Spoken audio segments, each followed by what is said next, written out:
Bismillahirrahmanirrahim. Assalamualaikum warahmatullahi wabarakatuh. Innal hamdalillah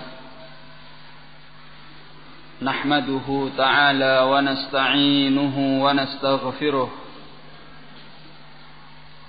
wa na'udzu billahi min shururi anfusina wa sayyiati a'malina.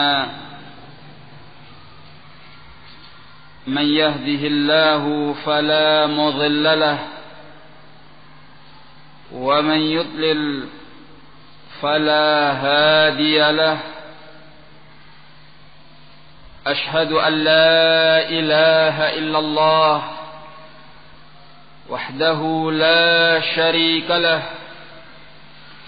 وأشهد أن محمدا عبده ورسوله أما بعد فيقول ربنا تبارك وتعالى يا أيها الذين آمنوا اتقوا الله وقولوا قولا سديدا يصلح لكم أعمالكم ويغفر لكم ذنوبكم ومن يطع الله ورسوله فقد فاز فوزا عظيما يا أيها الذين آمنوا اتقوا الله وقولوا قولا سديدا يصلح لكم أعمالكم ويغفر لكم ذنوبكم ومن يطع الله ورسوله فقد فاز فوزا عظيما يقول نبينا عليه الصلاة والسلام فإن أصدق الحديث كتاب الله وخير الهدي هدي محمد صلى الله عليه وعلى آله وسلم وشر الأمور محدثاتها فإن كل محدثة بدعة وكل بدعة ضلالة وكل ضلالة في النار. إخواني في الدين رحمني ورحمكم الله. Pada kesempatan sore hari yang berbahagia ini,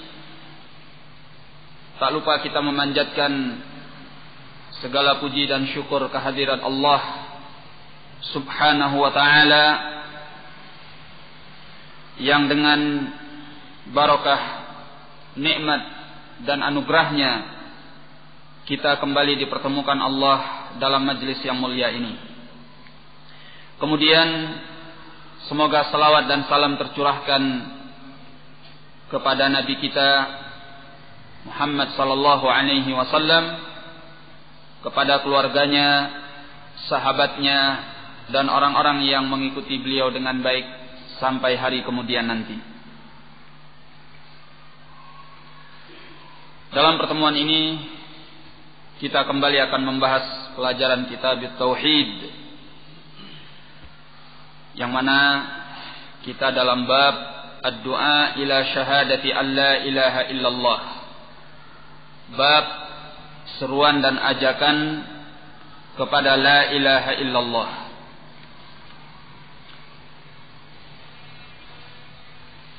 Kita akan membaca lanjutan syarah Syekh Ahmad bin Yahya An-Najmi rahimahullah terkait dengan hadis Abdullah bin Abbas radhiyallahu anhuma. Tepatnya pada halaman yang ke-41 beliau menyatakan wa yu'khadhu min hadzal hadits al-bad'u bil 'aqidati fi ad-da'wah. Diambil dari hadis ini memulai dengan perkara akidah dalam urusan dakwah. Jadi di dalam berdakwah, perkara yang dimulai adalah menjelaskan al-aqidah. Perkara-perkara yang terkait dengan kemahasaan Allah, terkait dengan perkara al-asma wa sifat, nama-nama dan sifat-sifat Allah, terkait dengan keyakinan-keyakinan prinsip di dalam Islam, yang mana apabila seorang muslim melanggarnya, maka dia akan keluar daripada Islam itu. Dan yang paling pondasi di antara perkara akidah adalah masalah tauhid. Sebagaimana yang diajarkan di dalam hadis ini, bahwa tatkala Nabi sallallahu alaihi wasallam mengutus Mu'adz ke negeri Al-Yaman, beliau memerintahkan Mu'adz untuk memulai dakwahnya agar mengajak mereka dengan la ilaha illallah, ya. Menyampaikan kepada mereka, mendakwahi mereka agar mau mengikuti la ilaha illallah. Baik.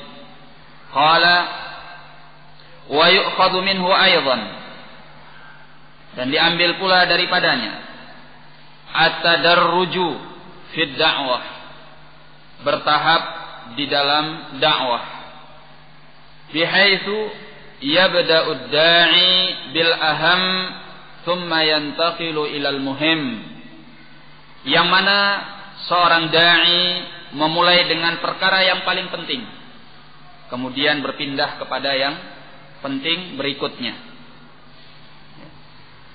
Diajarkan di dalam hadis bahwa kita memulai dengan at-tauhid. Setelah at-tauhid, berpindah kepada yang penting berikutnya, yaitu kewajiban-kewajiban, fardu-fardu di dalam Islam. Kewajiban salat, kewajiban untuk zakat, dan selanjutnya dan selanjutnya. Jadi ada skala prioritas, mana yang harus dipentingkan di dalam dakwah, ya.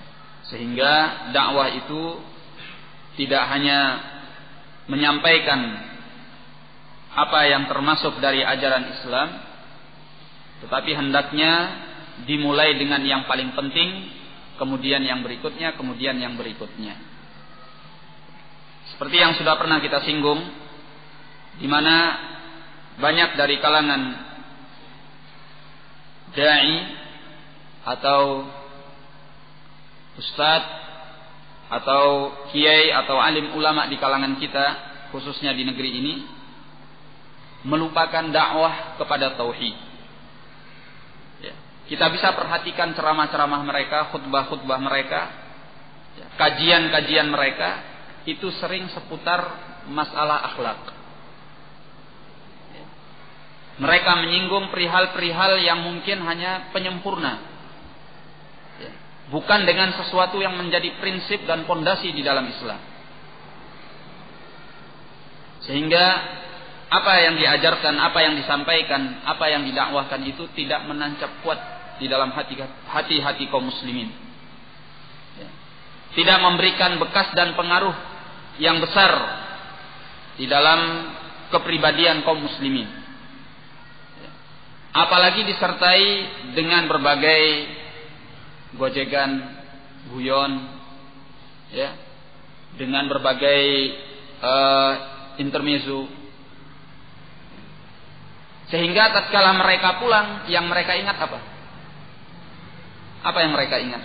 Oh, Masya Allah ya tadi kajiannya. Loh kenapa? Iya, karena kajiannya lucu, ya. Jadi mereka senang datang ke sebuah acara pengajian, apakah itu ceramah, atau tablik akbar, atau apalah namanya, ya. Karena ustadz yang ngisi itu adalah orang yang lucu, ya. Antara ustadz dengan pelawak itu ya beda-beda tipis lah, gitu. Terkadang tidak bisa dipisahkan ini ustadz apa pelawak. Nah, fenomena yang seperti ini, realita yang seperti ini yang sesungguhnya kurang tepat dengan prinsip dakwah yang diajarkan oleh Nabi sallallahu alaihi wasallam. Ya. Nabi mengajarkan bahwa dakwah itu dimulai dengan tauhid. Ya. Beliau berpesan kepada Mu'adz, "Ud'uhum," atau kata beliau, "Falyakun awwala ma tad'uhum ilai madza? Syahadatu an la ilaha illallah." Hendaklah perkara pertama yang kau dakwahkan kepada mereka adalah la ilaha illallah. Dalam riwayat Al-Bukhari, ya, ila ayyuhidullah. Ya, ajaklah mereka, dakwahilah mereka agar mereka mentauhidkan Allah. Jadi yang diajarkan adalah tauhid. Yang diajarkan adalah perkara-perkara akidah yang akan berpengaruh kuat ke dalam pribadi kaum muslimin. Naam, barakallahu fikum. Qala wa yu'khadhu minhu. Diambil pula daripada hadis ini, anna ad-dina syamilun lil huquqil badaniyyah wal maliyah. Diambil pula dari hadis ini bahwasanya agama itu syamil, mencakup lil huquq al badaniyah wal maliyah, mencakup hak-hak badan dan hak-hak harta. Seperti yang sudah disebutkan bahwa Nabi sallallahu alaihi wa ala alihi wasallam memerintahkan untuk salat. Ya. Salat itu adalah hakul badan. Hak badan yang harus ditunaikan oleh anggota badan manusia. Kemudian beliau memerintahkan untuk mengambil zakat, dan zakat itu adalah hak al-mal, haknya harta yang harus dikeluarkan dari harta-harta kaum muslimin yang agniya, yang kaya. Qala wa yu'khadhu minhu. Diambil pula daripadanya nahyul musaddiqi an akhdhil qara'im, larangan orang yang mengambil zakat mengambil harta-harta yang berharga. Seperti yang sudah kita jelaskan, tidak boleh mengambil harta yang paling berharga dari harta-harta orang kaya itu. Ya. Sebagaimana orang kaya itu sendiri tidak boleh mengeluarkan harta yang jelek daripada hartanya untuk zakat. Tetapi diambil yang pertengahan. Diambil yang pertengahan. Kecuali apabila orang kaya itu mengeluarkan hartanya yang berharga bitibatin min nafsih, dengan kerelaan dan kemauannya sendiri. Maka yang seperti ini diperbolehkan karena bukan dengan paksaan. Nah, dan telah kita sebutkan pula kenapa dilarang para pengambil zakat untuk mengambil harta zakat yang paling berharga dari orang-orang kaya tersebut. Ya. Diterangkan oleh ahlul ilm bahwa yang demikian itu agar yang mengeluarkan zakat mengeluarkannya dengan kerelaan hati, bukan dengan paksaan. Ya, bukan dengan paksaan.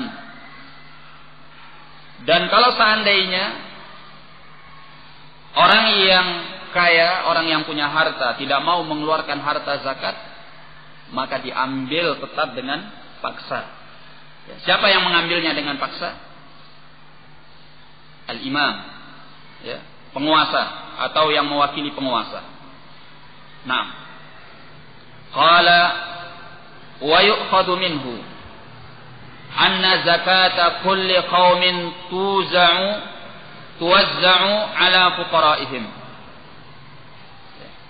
Jadi kalau kita perhatikan pembahasan tadi, di mana harta zakat itu diambil dari harta yang pertengahan, al-wasat. Ya. Supaya orang yang mengeluarkan zakat tidak terpaksa. Tetapi dengan standarisasi pertengahan ini, jikalau seandainya yang itu pun tidak mau dia keluarkan, ini diambil dengan paksa oleh penguasa. Ya, diambil dengan paksa oleh penguasa. Baik. Qala Wa yu'khadhu minhu, diambil pula daripadanya, anna zakata kulli qaumin, bahwasanya zakat setiap kaum, tuwazza'u ala fuqaraihim, dibagi-bagikan atas orang-orang fakir mereka. Ini sebagaimana yang sudah kita bahas, bahwa hal ini menunjukkan bolehnya mengeluarkan zakat kepada salah satu golongan yang 8, dan tidak mesti harus dikeluarkan secara merata kepada 8 golongan. Kepada salah satunya saja sudah cukup. Dan disebutkan al-fuqara di dalam hadis ini, orang-orang yang fakir di dalam hadis ini, karena kuatnya hak mereka untuk menerima zakat, sehingga penyebutan mereka disebutkan secara khusus di dalam hadis. Nah, dan salah satu penyaluran zakat yang keliru, yang salah, yang diamalkan oleh sebagian kaum muslimin adalah menyalurkan zakat untuk pembangunan masjid. Hadza khata'. Ya. Tidak ada haknya pembangunan masjid itu dari harta zakat. Ya. Harta zakat kepada 8 golongan yang telah disebutkan di dalam Al-Quran, dan masjid bukan termasuk daripadanya. Nah, barakallahu fikum. Kemudian wa yu'khadhu minhu anna amwalan nasi muhtaramatun la yajuzu akhdhuha bighairi haqq. Diambil daripada hadis ini, anna amwalan nasi muhtaramah, bahwasanya harta-harta manusia itu muhtaramah, sesuatu yang dijaga kemuliaannya. La yajuzu akhdhuha bighairi haqq, tidak boleh mengambilnya tanpa hak. Ya. Maka harta siapapun itu tidak boleh diambil tanpa hak. Sehingga harta seorang muslim boleh diambil oleh yang lainnya apabila yang punya harta memberikan kepada orang itu. Ya. Dan bentuk memberikan kepada orang tersebut banyak bentuknya. Ya. Bisa dalam bentuk hadiah, bisa dalam bentuk hibah, bisa dalam bentuk sedekah, bisa dalam bentuk zakat. Maka kalau diberikan dalam bentuk-bentuk yang telah disebutkan ini, dia boleh mengambilnya. Wa illa fala. Kalau tidak demikian maka tidak boleh. Nah, dalam bentuk hadiah, tatkala harta itu diberikan kepada seseorang dalam rangka untuk menyebarkan kasih sayang antara mereka, ya.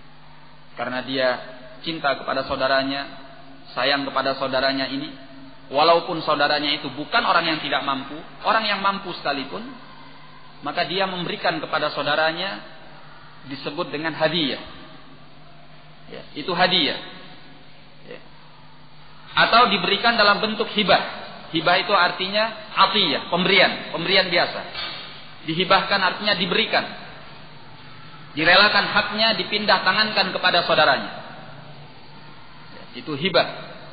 Atau dia beri dalam bentuk sedekah. Apa itu sedekah? Dia memberi kepada saudaranya yang tidak mampu, minal fuqara wal masakin, orang-orang fakir, orang-orang miskin atau anak yatim, disebut dengan sedekah. Jadi sesuatu disebut dengan sedekah kalau dia memberinya kepada orang-orang yang tidak mampu. Kalau kepada orang mampu berarti hadiah atau hibah. Kalau kepada orang yang tidak mampu, sedekah. Atau dia mengeluarkannya dalam bentuk zakat. Zakat dikeluarkan kepada al-fuqara wal masakin. Bedanya zakat dengan sedekah, sedekah itu mustahabbah, sedangkan zakat wajibah. Baik, kalau zakat itu hukumnya wajib, kalau sedekah hukumnya mustahab, sunnah. Nah, kenapa tidak dimasukkan ke dalam pembahasan ini al-waqf, yakni pembahasan wakaf. Karena wakaf itu tidak diperuntukkan kepada personil tertentu dari kalangan muslimin. Yang namanya wakaf itu diserahkan kepada kaum muslimin yang digunakan secara bersama. Kemanfaatannya boleh dipakai, digunakan oleh siapapun dari kalangan muslimin. Ini wakaf, sehingga dia tidak diserahkan kepada personil tertentu, tidak diberikan kepada personil tertentu, tetapi untuk kepentingan kaum muslimin. Ini yang disebut dengan wakaf. Sehingga wakaf tidak boleh untuk diperjualbelikan. Ya, wakaf tidak boleh untuk diperjualbelikan.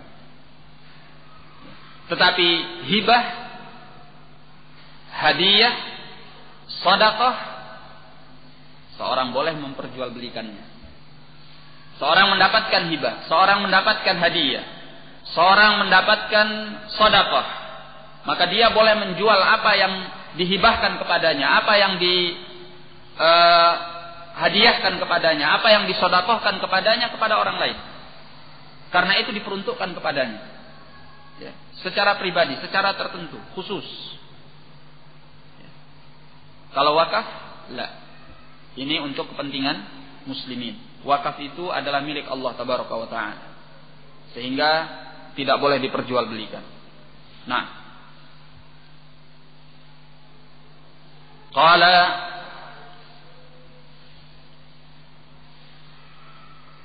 wa yu'khadhu minhu anna akhdhal qara'im zulmun. Diambil pula daripadanya bahwasanya mengambil harta-harta yang berharga di dalam zakat adalah kezaliman. Sebagaimana yang sudah kita pelajari di dalam pertemuan yang lalu, barakallahu fikum, ini menunjukkan pula bahwasanya di dalam penegakan asy-syariah tidak boleh ada yang namanya kezaliman. Ya. Menegakkan syariat itu harus jalan yang ditentukan oleh syariat, dan syariat tidak pernah menentukan jalan yang zulm, ya. Jalan yang mengandung kezaliman. Ya. Syariat selalu mengajak kita untuk menegakkannya dalam bentuk yang adil, dengan seadil-adilnya. Ya. Sehingga apabila ada penegakan syariah yang menzalimi, maka berarti penegakan itu mesti ada kelirunya. Ya. Karena syariat itu tidak ditegakkan dengan kezaliman, tetapi syariat ditegakkan dengan hak, dengan keadilan. Nah, ya, seperti yang kita contohkan dalam pertemuan lalu, di mana apa yang dilakukan oleh sebagian muslimin dalam rangka untuk amar ma'ruf nahi mungkar, mereka melakukan kezaliman-kezaliman dengan mengambil harta seenaknya, memukul orang seenaknya, menghancurkan tempat orang seenaknya. Ya. Ini adalah kezaliman. Ya. Walaupun alasannya adalah amar ma'ruf nahi mungkar, fahadza laisa bisahih. Ya. Kenapa? Karena yang namanya penegakan syariat itu tidak boleh ada kezaliman di dalamnya. Ya. Karena Allah telah mengharamkan kezaliman. Ya. Demikian pula Allah Tabaraka wa Ta'ala menyatakan dalam hadis qudsi, az-zulmu zulumatun yaumal qiyamah. Yang namanya kezaliman itu adalah kegelapan-kegelapan di hari kiamat nanti. Sehingga kalau di dalam penegakan sebuah syariah ada yang namanya kezaliman, berarti penegakan syariat itu harus dipertanyakan kembali. Ya. Apakah sudah seperti apa yang diajarkan oleh Allah dan Rasulnya atau tidak? Ya. Karena kezaliman itu mardudah, ya.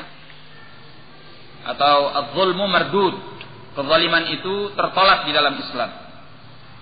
Nah, qala wa yu'khadhu minhu anna da'watal mazlum mustajabah. Dan diambil pula daripada hadis ini bahwasanya doa orang yang terzalimi itu mustajabah, doa yang terkabulkan. Makanya dinyatakan oleh Nabi sallallahu alaihi wasallam, wattaqi da'watal mazlum fa innahu laisa bainaha wa bainahu hijab. Hati-hati kalian daripada doa orang yang terzalimi, karena tidak ada antaranya dan antara doa itu, atau antara Allah dan doa itu satu penghalang pun. Ya. Doanya akan langsung naik ke atas langit dan didengar oleh Allah. Ya. Jangan sampai kita didoakan kejelekan oleh orang yang kita zalimi. Nah, qala wa yu'khadhu minhu dalilun ala tahrimil ishtirakiyah. Diambil pula daripada hadis ini sebuah dalil yang menunjukkan haramnya pemahaman sosialis. Ya. Pemahaman sosialis yang menjadikan hak mereka adalah hak bersama. Hartamu adalah hartaku dan hartaku adalah hartamu. Ya. Ini tidak benar. Ya. Karena Islam memberikan perlindungan kepada harta-harta masing-masing orang dari kalangan muslimin. Bahkan harta orang kafir sekalipun tidak boleh kita mengambilnya dengan sembarangan. Ya. Tidak semua orang kafir itu boleh kita ambil hartanya sebagai harta ghanimah atau fai'. Ya. Hanya seorang kafir harbi yang boleh diambil hartanya, kalau dia memang harbi. Ya. Kafir yang memang dinyatakan oleh Islam dan ditetapkan oleh penguasa muslimin adanya peperangan antara kaum muslimin dengan mereka. Ya. Tetapi kafir yang disebut dengan kafir mu'taman atau kafir dhimmi, kafir mu'taman yaitu kafir yang dijamin keselamatannya oleh negara Islam, oleh penguasa muslimin, atau kafir dhimmi yang membayar upeti kepada penguasa muslimin untuk menjaga kehormatannya atau menjaga hartanya, menjaga keselamatan dirinya, maka ini tidak boleh diambil sembarangan. Ya. Dan di sini Nabi sallallahu alaihi wasallam tatkala mengingatkan kita untuk tidak mengambil harta-harta yang berharga dari harta-harta kaum muslimin di dalam mengeluarkan zakat, menunjukkan bahwa harta itu adalah hak yang terjaga pada masing-masing orang, yang tidak berarti harus atau boleh diambil oleh sembarang orang dan menjadi milik bersama. Kalau ada seorang mengambil harta saudaranya tanpa izin saudaranya, tanpa kerelaan daripada saudaranya, ini bisa dimasukkan ke dalam kategori sariqah, pencurian. Ya. Atau paling ringannya disebut dengan ghasab, mengambil tanpa izin. Dan itu ada hukumnya, tidak diperbolehkan. Ya. Jadi di dalam Islam tidak ada al-ishtirakiyah. Tidak ada pemahaman sosialis yang menjadikan harta sebagai hak bersama. Nah, tetapi Islam juga tidak membenarkan kalau masing-masing pribadi itu berpikir nafsi-nafsi. Ya. Semuanya hanya memikirkan dirinya sendiri. Ya. Sehingga hartanya benar-benar dia jaga dan tidak pernah dia mau serahkan sedikit pun, walaupun dalam bentuk toleransi kepada saudaranya. Makanya Islam mengajarkan apa? Islam mengajarkan adanya sedekah. Islam mengajarkan adanya zakat. Zakat yang wajib ataupun sedekah yang mustahabbah. Makanya Islam itu adalah ajaran yang pertengahan. Ajaran yang baik dan paling terbaik di muka bumi. Tidak mengajari orang sembarangan kepada harta orang lain. Ya. sehingga hartanya menjadi milik bersama, diambil dan dikeluarkan dengan sesuka hati oleh orang yang bukan yang punya sekalipun. Ini tidak benar di dalam Islam. Sebagaimana Islam juga menganjurkan kepada orang yang punya harta agar mereka berbagi kepada yang lain. Dalam bentuk-bentuk yang telah disebutkan tadi. Ada zakat yang wajibah, ada sedekah yang mustahabbah, ada hadiah, ada hibah, ada wakaf. Naam. Barakallahu fikum. Qala nadhran li'anna amwalan nasi haramun ala ba'dihim ba'd. Karena memandang bahwa harta-harta manusia itu haram atas sebagian mereka dari sebagian yang lainnya. Liqaulihi sallallahu alaihi wasallam, karena sabda beliau sallallahu alaihi wa ala alihi wasallam fi khutbati hajjatil wada', di dalam khutbah hajjatil wada', atadruna ayya yaumin hadha. Beliau bertanya pada haji wada di hadapan as-sahabah, apakah kalian tahu hari ini adalah hari apa? Qalu Allah wa rasuluhu a'lam. Mereka menjawab, Allah dan Rasulnya yang lebih tahu. Qala hatta dhananna annahu sayusammihi bighairi ismihi. Sampai-sampai kami menyangka bahwa beliau akan menamakan hari itu bukan dengan namanya. Faqala, kemudian Nabi bertanya, alaysa biyaumin nahr, bukankah hari ini adalah hari an-nahr, yaitu hari Idul Adha yang dikenal dengan yaumun nahr, hari penyembelihan, yaitu penyembelihan kurban. Qulna bala ya Rasulullah. Mereka menjawab, benar wahai Rasulullah. Qala, beliau kembali bertanya, ayyu baladin hadha? Negeri apa negeri ini? Alaysat bil baldatil haram? Bukankah negeri ini adalah tanah suci? Qulna bala ya Rasulullah. Kami menjawab, benar wahai Rasulullah. Qala, kemudian beliau bersabda, fa inna dima'akum wa amwalakum wa a'radakum wa absyarakum alaikum haram. Sesungguhnya darah-darah kalian, harta-harta kalian, kehormatan-kehormatan kalian, kulit-kulit kalian, alaikum haram, diharamkan atas sesama kalian. Ka hurmati yaumikum hadza, sebagaimana kesucian hari kalian ini, yaitu hari An-Nahr, ya. Fi syahrikum hadza, di dalam bulan kalian ini, yaitu bulan haji. Fi baladikum hadza, di negeri kalian ini, yakni tanah suci Makkah, ya. Jadi haramnya darah sesama kaum muslimin, harta sesama kaum muslimin, kehormatan sesama kaum muslimin, seperti kesucian hari An-Nahr, ya, dan seperti kesucian bulan haji, dan seperti kesucian tanah suci Makkah, ya. Tidak boleh sembarang ditumpahkan dan diambil atau dirampas atau dilanggar. Ini yang diperingatkan oleh Nabi sallallahu alaihi wa ala alihi wasallam kepada kita.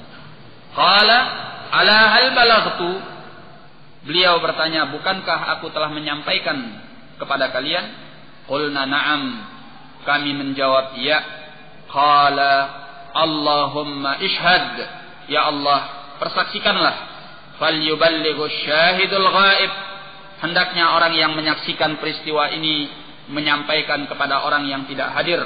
Fa innahu rubba muballighin yuballighuhu liman huwa aw'a minhu, dan karena terkadang seorang yang menyampaikan, dia menyampaikan kepada orang yang lebih bisa menjaga daripada dirinya.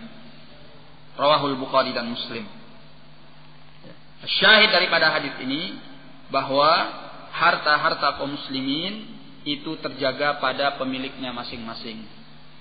Ya, tidak boleh diambil oleh siapapun dari kalangan muslimin tanpa izinnya, tanpa kerelaan hatinya, tanpa dia memberikan sendiri dengan toleransinya.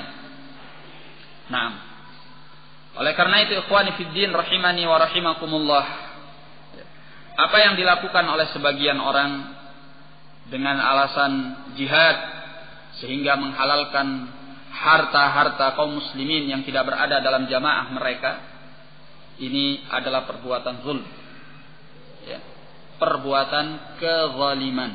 Az-zulmu zulumatun yaumal qiyamah. Kezaliman itu adalah kegelapan-kegelapan di hari kiamat nanti. Ya. Dan apa saja pengambilan harta sesama kaum muslimin, apakah itu oleh penguasa atau sesama rakyat, bukan dalam bentuk yang telah disyariatkan oleh Allah dan Rasulnya, itu adalah kezaliman. Ya. Yang disyariatkan oleh Allah dan Rasulnya adalah zakat, ya. Kemudian sedekah, hadiah, hibah atau wakaf. Ya. Selain itu tidak boleh diambil tanpa kerelaan daripada hati orang yang punya. Ya. Maka apa yang disebut dengan pajak, cukai, itu semua sebenarnya tidak disyariatkan di dalam Islam. Dan bahkan sebagian ulama menjadikannya dari perkara bid'ah. Ya. Dan termasuk pengambilan harta tanpa hak, kezaliman. Ya. Hanya saja masalahnya kita tidak bisa lepas daripada sistem ini di sebuah negara yang barangkali menerapkan sistem pengambilan pajak dan bea cukai itu. Ya. Sehingga bagi orang yang terkena oleh kewajiban itu, ya paling tidak dia melakukannya ittirar, melakukannya karena terpaksa oleh penguasa dalam rangka untuk menolak fitnah yang lebih besar. Ya. Jikalau seandainya dia bisa melepaskan diri dengan aman tanpa fitnah, boleh dia melakukan dengan aman. Ya. Syaratnya apa? Dengan aman tanpa fitnah. Tapi kalau ini akan menimbulkan fitnah yang besar, akan membuat dirinya jatuh ke dalam kesulitan yang barangkali tidak dia bayangkan nantinya akibat daripada hal itu, ya, maka dia mengeluarkannya ittirar karena terpaksa. Ya. Adapun urusan selanjutnya Allah, semua diselesaikan di hadapan Allah Tabaraka wa Ta'ala. Nah, barakallahu fikum. Qala yaqulul muallif rahimahullahu ta'ala, berkata al-muallif rahimahullahu ta'ala, yaitu Asy-Syaikh Muhammad bin Abdul Wahhab rahimahullah, walahuma an Sahl bin Sa'ad radhiyallahu anhu anna Rasulullah sallallahu alaihi wasallam qala yauma Khaybar, dan bagi keduanya, yaitu bagi Al-Bukhari dan Muslim, dari Sahl bin Sa'ad radhiyallahu anhu, anna Rasulullah sallallahu alaihi wasallam, bahwasanya Rasulullah sallallahu alaihi wa ala alihi wasallam, qala yauma Khaybar, beliau bersabda pada hari Khaybar, la'u'tiyanna ar-rayata ghadan rajulan yuhibbullaha wa rasulahu wa yuhibbuhu Allah wa rasuluhu, sungguh aku akan memberikan bendera ini keesokan hari pada seseorang yang dia mencintai Allah dan Rasulnya, wa yuhibbuhullahu wa rasuluh, Allah dan Rasulnya mencintai dia, yaftahullahu ala yadayhi, Allah akan memberikan kemenangan melalui kedua tangannya. Al-Hadits. Beliau akan menjelaskan, Syekh Ahmad bin Yahya An-Najmi rahimahullah, mengenai pelajaran-pelajaran yang bisa diambil dari hadis ini. Awalan, yang pertama, tarjumatur rawi, biografi dari ar-rawi, periwayat hadis, yaitu Sahl bin Sa'd bin Malik Al-Khazraji Al-Ansari. Sahl bin Sa'd bin Malik Al-Khazraji Al-Ansari, dari Bani Khazraj Al-Ansari. sahabiyun syahir, sahabat yang tersohor. Wa abuhu sahabiyun aydha, bapaknya juga sahabat. Berarti Sa'ad bin Malik juga sahabat. Maka tatkala kita menyebutkan nama beliau Sahl bin Sa'ad bin Malik, kita menyatakan radhiyallahu taala anhuma, semoga Allah meridai keduanya, karena beliau dan bapaknya adalah sahabat. Ya. Sebaik-baik bapak dan sebaik-baik anak, karena kedua-duanya sahabat. Qala dzukira Sahlun annahu mata an-nabiy sallallahu alaihi wasallam wa huwa ibnu 15 sanah. Ya. Disebutkan Sahl bahwa beliau tatkala Nabi sallallahu alaihi wasallam meninggal pada usia beliau yang 15 tahun. Artinya tatkala Nabi sallallahu alaihi wasallam meninggal, beliau usianya 15 tahun. Usia Sahal 15 tahun. Wa huwa akhiru man mata bil Madinati min as-sahabah. Dia adalah orang yang paling terakhir meninggal di kota Al-Madinah dari kalangan as-sahabah. Mata sanata 88 Hijriyah. Wa qila 91 Hijriyah. Beliau meninggal pada tahun 88 Hijriyah. Ya, 88 Hijriyah. Dan ada pula yang menyebutkan 91 Hijriyah. Wa qad jawazal mi'ah, dan usia beliau telah melampaui 100 tahun. Ya, termasuk yang diberi usia panjang. Qala tsaniyan, yang kedua, yu'khadhu min qawlihi, diambil pelajaran dari sabdanya, la'u'tiyanna ar-rayata ghadan rajulan yuhibbullaha wa rasulahu wa yuhibbuhu Allahu wa rasuluh. Ya. Sungguh aku akan memberikan bendera ini keesokan hari pada seseorang yang dia mencintai Allah dan Rasulnya. Allah dan Rasulnya mencintai dia. Ya. Dahulu disebutkan dalam sebagian riwayat yang hasan bahwa rayah Rasulullah sallallahu alaihi wasallam itu berwarna putih, sedangkan liwa yang dimiliki oleh Nabi sallallahu alaihi wasallam adalah berwarna hitam. Ya. Mungkin kalau diterjemahkan dalam bahasa kita artikan dengan bendera. Tapi para ulama memisahkan. Ar-rayah yaitu sesuatu yang berkibar. Ya, bendera tapi bendera yang berkibar. Tapi al-liwa ya bendera, tetapi bendera yang tidak berkibar, terlipat. Nah, demikian mereka membedakannya. Qala, aku akan memberikan bendera ini keesokan hari kepada seseorang yang dia mencintai Allah dan Rasulnya. Allah dan Rasulnya mencintai dia.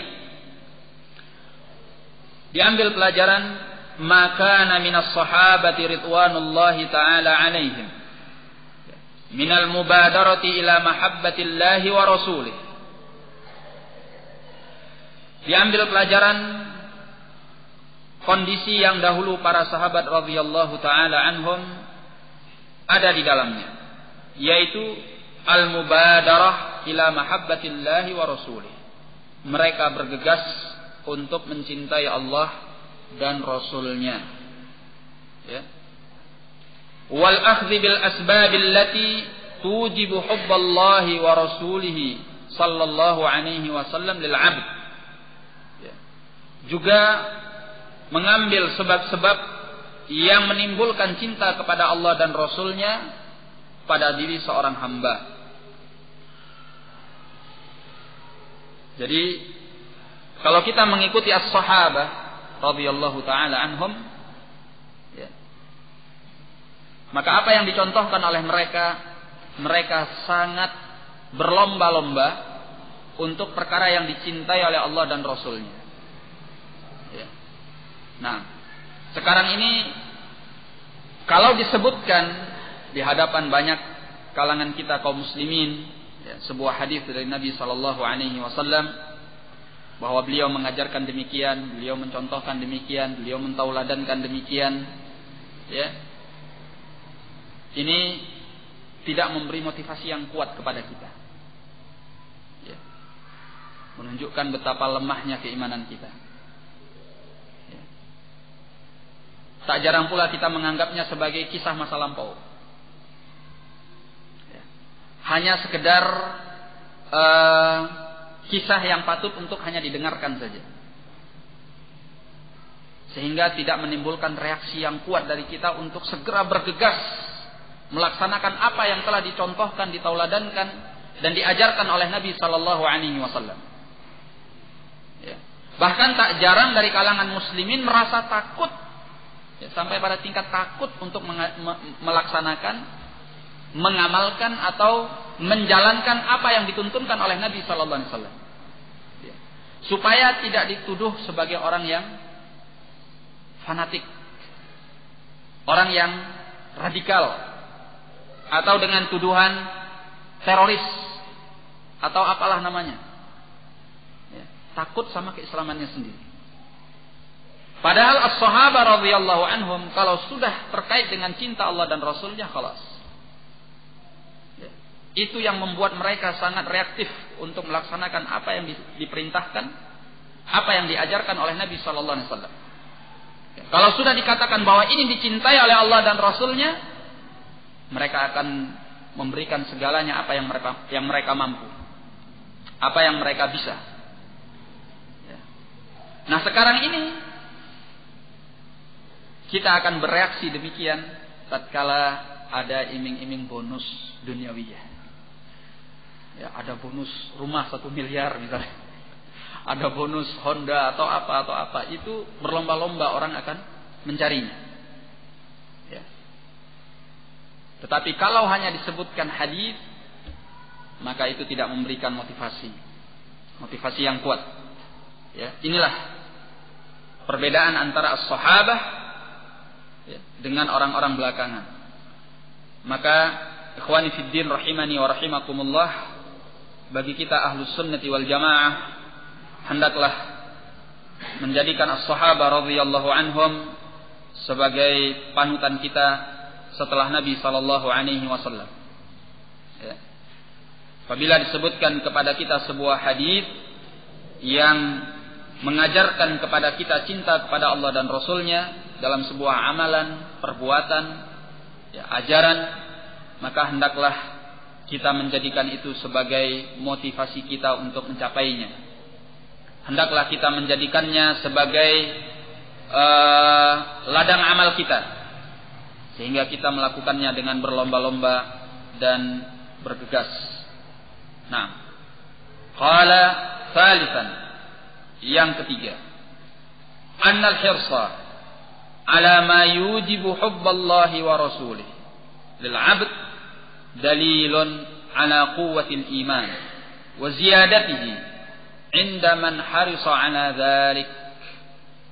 Bahwasanya antusiasme untuk meraih apa yang menimbulkan kecintaan Allah dan Rasulnya pada seorang hamba, dalilun, merupakan sebuah dalil, merupakan indikasi ala quwwatil iman wa ziyadatihi, yang menunjukkan kekuatan iman dan bertambahnya iman. Inda man harisa ala dzalik, pada orang yang antusias atas yang demikian itu, ya. Artinya seorang tidak akan bergegas, seorang tidak akan berlomba-lomba kepada sesuatu yang dicintai oleh Allah dan Rasulnya, atau yang menimbulkan kecintaan Allah dan Rasulnya pada seorang hamba, kecuali kalau hamba itu punya kekuatan iman. Orang-orang yang lemah imannya itu tidak akan mungkin dia bergegas untuk melakukannya, ya. Tidak mungkin dia bersegera untuk melaksanakannya, karena kelemahan iman itu membuatnya berpangku tangan dari apa yang diajarkan oleh Nabi sallallahu alaihi wa ala alihi wasallam. Nah, barakallahu fikum. Di sini Syekhul Islam bin Taimiyah rahimahullah, ya, beliau mengingatkan bahwasanya apa yang disebutkan di dalam hadis ini, bahwa ada seorang yang dicintai oleh Allah dan Rasulnya dan dia mencintai Allah dan Rasulnya, dan ternyata itu adalah Ali bin Abi Thalib. Ini bukanlah keistimewaan yang khusus hanya pada Ali bin Abi Thalib. Dan tidak hanya pada imam-imam Ahlul Bait.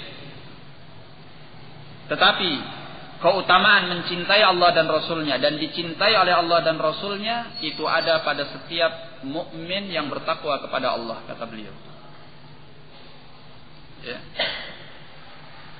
Sehingga hadis ini adalah dalil yang menunjukkan sesatnya orang-orang yang memusuhi Ali bin Abi Thalib dari kalangan An-Nawasib wal Khawarij. Orang-orang Nawasib, orang-orang Khawarij yang menfasikkan Ali bin Abi Thalib atau bahkan mengkafirkannya. Mereka jelas salah. Mereka adalah orang-orang yang sesat dalam hal ini. Kenapa? Karena Ali bin Abi Thalib dinyatakan oleh Nabi sallallahu alaihi wasallam, yuhibbuhullahu wa rasuluh wa yuhibbullaha wa rasulah. Allah dan Rasulnya mencintai beliau dan beliau mencintai Allah dan Rasulnya. Nah. Dan tidak benar pula hadis ini digunakan sebagai alat untuk bersikap hulu kepada Ali bin Abi Thalib, sebagaimana yang dilakukan oleh Syiah Rafidhah, sehingga mereka menolak semua dalil-dalil hadis-hadis yang menunjukkan akan keutamaan para sahabat yang lainnya, dengan alasan bahwa hadis-hadis yang menunjukkan semua keutamaan sahabat yang lain itu sebelum mereka murtad, kata Syiah Rafidhah. Dan ini adalah pendapat yang batil, pendapat yang sesat. Karena tidak mungkin Allah dan Rasulnya memuji dengan pujian-pujian baik kepada para sahabat Nabi Sallallahu Alaihi Wasallam dalam keadaan Allah tahu bahwa mereka akan murtad. Apalagi pujian-pujian itu berada di dalam nas dan tidak ada yang membatalkannya, baik dari Al-Quran ataupun dari Al-Hadis. Dan alasan mereka bahwa semua itu sebelum mereka murtad, sebelum para sahabat murtad, ini adalah alasan yang sebenarnya bisa dipakai kembali oleh orang-orang Khawarij yang memusuhi Ali bin Abi Thalib. Mereka mungkin saja akan mengatakan bahwa semua keutamaan Ali bin Abi Thalib yang disebutkan di dalam hadis sebelum Ali bin Abi Thalib murtad, sebelum Ali bin Abi Thalib menjadi kafir, akhirnya akan membatalkan nas-nas syar'i. Maka ikhwan fi din rahimani wa rahimakumullah, tentunya ahlus sunnati wal jamaah mereka lah ahlul wasatiyah, orang-orang yang pertengahan.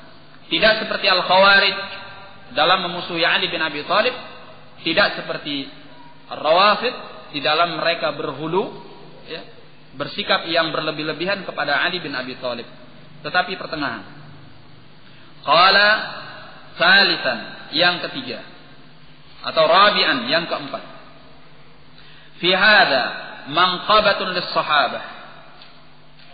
Dalam hal ini ada keistimewaan as-sahabah bihirsihim ala mahabbatillahi wa rasulih, dengan antusias mereka atas kecintaan kepada Allah dan Rasulnya. Wa manqabatun li Ali bin Abi Thalib radhiyallahu an, dan juga mengandung keistimewaan bagi Ali bin Abi Thalib radhiyallahu an, li'annahu kana huwal maqsud, karena beliaulah yang dimaksud oleh Nabi sallallahu alaihi wasallam. Tapi sebagaimana yang telah disebutkan oleh Syekhul Islam, ini memang keistimewaan Ali bin Abi Thalib, tetapi tidak khusus hanya pada Ali. Kenapa? Karena sahabat-sahabat yang lain pun mendapatkan rekomendasi itu. Beberapa orang dari mereka bahkan dijamin oleh Nabi Sallallahu Alaihi Wasallam dengan surga. Seperti siapa? Siapa yang antum ingat? Ya, 10 orang yang dijamin masuk surga, Abu Bakar, Utsman, termasuk Ali bin Abi Thalib, ya, Abdurrahman bin Auf, Zubair bin Awam, dan yang lainnya. Ya. Bahkan ada yang dinyatakan secara nas bahwa dia min ahlil jannah. Seperti Qais bin Syammas, ya, dinyatakan oleh Nabi sallallahu alaihi wasallam, anta min ahlil jannah. Nah, jadi ini adalah keistimewaan Ali bin Abi Thalib, tetapi tidak khusus hanya pada beliau radhiyallahu anhu. Kemudian ada satu hal yang bisa kita tambahkan pelajaran di sini, bahwa ini menunjukkan bolehnya asy-syahadah 'alal muayyan, ya, bolehnya melakukan persaksian kepada orang tertentu apabila datang di dalam Al-Qur'an ataupun Al-Hadis. Baik persaksian itu sebagai penduduk surga atau sebagai penduduk api neraka, sebagai orang yang dicintai oleh Allah dan Rasulnya, atau sebagai orang yang dibenci oleh Allah dan Rasulnya, selama ada nasnya. Seperti dalam hadis ini, Ali dinyatakan orang yang dicintai oleh Allah dan Rasulnya, dan dia mencintai Allah dan Rasulnya. Dalam kata lain, dia termasuk min ahlil jannah, karena ada persaksian dari Nabi. Ya. Sebagai lawannya, kita boleh menyatakan Abu Lahab min ahlin nar. Kenapa? Karena ada di dalam Al-Quran. Ya, dalam surah Al-Lahab, ya, tabbat yada abi lahabi wa tab, dan seterusnya. Ya. Tetapi asy-syahadah 'alal muayyan, persaksian kepada orang tertentu itu tidak diperbolehkan kalau tidak ada dari Al-Quran ataupun dari Al-Hadis. Ya, kita cuma lihat saja dari jauh atau melihat tanda-tandanya, kemudian kita nyatakan ini orang penduduk api neraka, tidak boleh. Atau kita katakan ini adalah penduduk surga, tidak boleh. Karena bisa saja kita salah. Oleh karena itu kita jangan mendahului Allah di dalam menilai orang yang masih hidup. Ya. Nah, sehingga ikhwani fiddin rahimani wa rahimakumullah, ya, baik sangka kita kepada seseorang tidak boleh membuat kita menilainya dengan hulu, berlebihan. Sebagaimana buruk sangka kita kepada seseorang tidak boleh membuat kita menzaliminya. Ya, walaupun dia melihatkan indikasi-indikasi yang demikian. Ada orang sujud, ya, sama berhala, nyembah-nyembah berhala, ya, kemudian minta sama berhala, melakukan kesyirikan-kesyirikan yang luar biasa, menghina Allah dan Rasulnya, menginjak Al-Quran, ya, seperti itu. Bolehkah kita menyatakan dia kafir? Boleh tidak? Hah? Boleh tidak? Boleh tidak kita menyatakan dia kafir? Menghina Allah dan Rasulnya, yang menginjak Al-Quran, sujud kepada berhala. Tidak boleh menyatakan dia kafir. Menyatakan dia kafir itu boleh. Kenapa? Karena dia melakukan pelanggaran-pelanggaran yang itu sangat prinsip di dalam Islam, tidak mungkin seorang muslim tidak mengetahuinya. Menghina Allah, menghina Rasulullah SAW, menginjak Al-Quran, sujud sama berhala. Ya. Tapi bolehkah kita menyatakan dia min ahlin nar, ini penduduk api neraka? Tidak boleh. Bedakan, ya.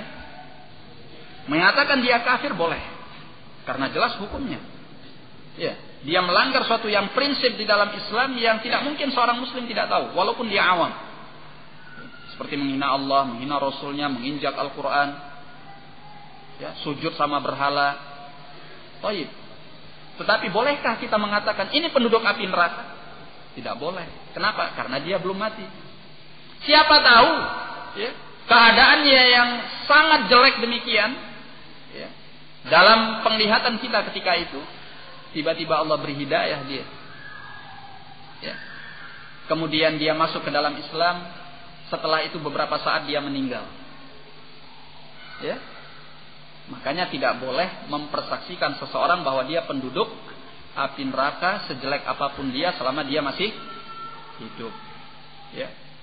Demikian pula tatkala ada seorang yang sholat dengan rajin, masya Allah, sholat 5 waktunya, jamaahnya, sholat tahajudnya, bayar zakat, puasa Ramadan, bahkan zakatnya bukan yang wajib, dia juga sedekah, kemudian dia juga puasa yang sunnah selain Ramadan. Ya, dalam setiap pintu kebaikan kita selalu menemui orang ini berada di dalamnya, bahkan berada di tempat yang paling terdepan. Bolehkah kita menyatakan bahwa dia adalah seorang yang bertakwa, seorang yang saleh, mukmin yang taqi? Naam, ya boleh. Tapi bolehkah kita mengatakan ini penduduk surga? Ya. Boleh? Tidak boleh. Kenapa? Ya siapa tahu. Di akhir hayatnya mungkin sabaqa alaihi kita, ketentuan Allah terjadi pada dirinya. Ya, ada satu hal yang kemudian membuat dia menyimpang, ya, membuat dia bahkan keluar daripada Islam dan meninggal dalam kekafirannya. Siapa tahu? Ya. Makanya tatkala sahabat ada yang mengatakan tentang seorang yang sedang berjuang dengan gagah berani di medan tempur, bahwa orang ini min ahlil jannah, disanggah oleh Nabi. Ya. Kata Nabi, la huwa min ahlin nar. Karena kita hanya melihat secara zahir. Ternyata kata Nabi, orang ini penduduk api neraka. Kenapa? Ternyata pada akhir masa hidupnya tatkala dia terluka hebat, dia mati dalam keadaan bunuh diri. Ya. Jadi bedakan antara persaksian ini mukmin, ini kafir, ini seorang yang bertakwa, ini tidak bertakwa, dengan persaksian bahwa ini min ahlil jannah atau min ahlin nar. Barakallahu fikum. Kita cukupkan dulu sampai di sini. Wallahu a'lam bissawab. Wabillahi taufiq wal hidayah. Assalamualaikum warahmatullahi wabarakatuh.